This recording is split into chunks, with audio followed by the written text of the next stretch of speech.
मेरा नाम नरेश कुमार, महासचिव सर्व कर्मचारी संघ हरियाणा।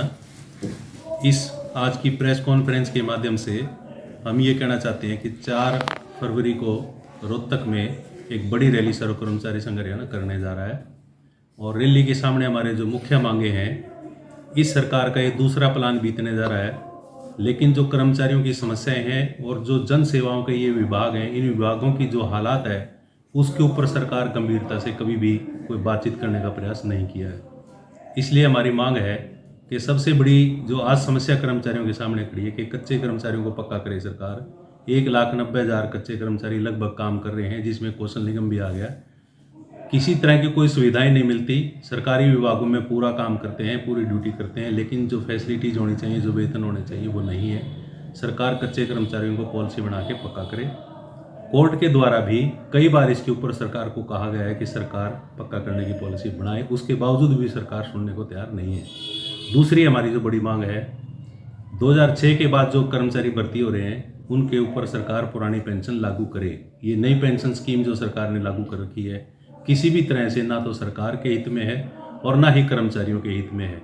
जो व्यक्ति सुप्रीम कोर्ट तक ये कह गया, उसने अपने शब्दों में लिखा है कि जो व्यक्ति अपने जीवन का सबसे स्वर्णिम काल यानी जवानी की अवस्था विभागों में काम करते हुए लगाता है, तो उसके बुढ़ापे की सुरक्षा करना सामाजिक जिम्मेवारी भी है और बुढ़ापे की सुरक्षा देना सरकार का दायित्व है। सरकार उसको पूरा करे। उसके बावजूद भी सरकार एक तरह से अड़ी बैठी है कि पुरानी पेंशन हम नहीं देंगे। तो हमारी दूसरी बड़ी मांग है कि सरकार फौरी तौर पर तुरंत पुरानी पेंशन प्रणाली को बहाल करे। इससे अगली हमारी एक बड़ी मांग है, जो कौशल निगम सरकार ने बना दिया है, ये एक तरह से अस्थायी भर्ती का स्थायी प्रबंध कर दिया। संभावना ये है कि आने वाले समय में रेगुलर भर्तियां सरकार बिल्कुल बंद करेगी। एसएस बोर्ड की जगह ये कौशल निगम ले लेगा। यहाँ तक कि तहसीलदार लेवल तक एसडीएम, जेई, एसडीओ, कितनी तरह के लोग कौशल निगम से भर्ती होकर आने लग गए।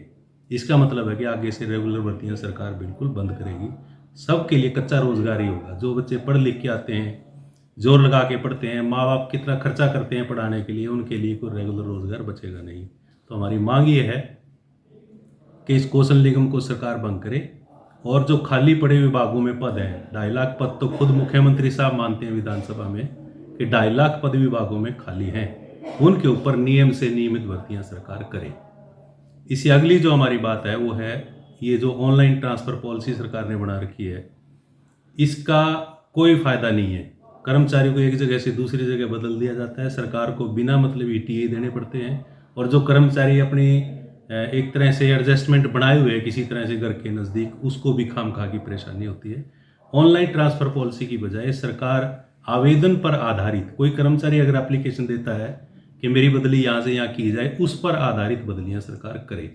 ये तरीका अपनाए सरकार इसके अंदर। इसके अलावा वेतन विसंगतियाँ हमारी पीछे से खड़ी हैं। पिछला वेतन आयोग जब लागू हुआ, कुछ वर्गों की, कुछ विभागों की वेतन विसंगतियाँ खड़ी हैं। सरकार उन वेतन विसंगतियों को दूर करे, ठीक करे।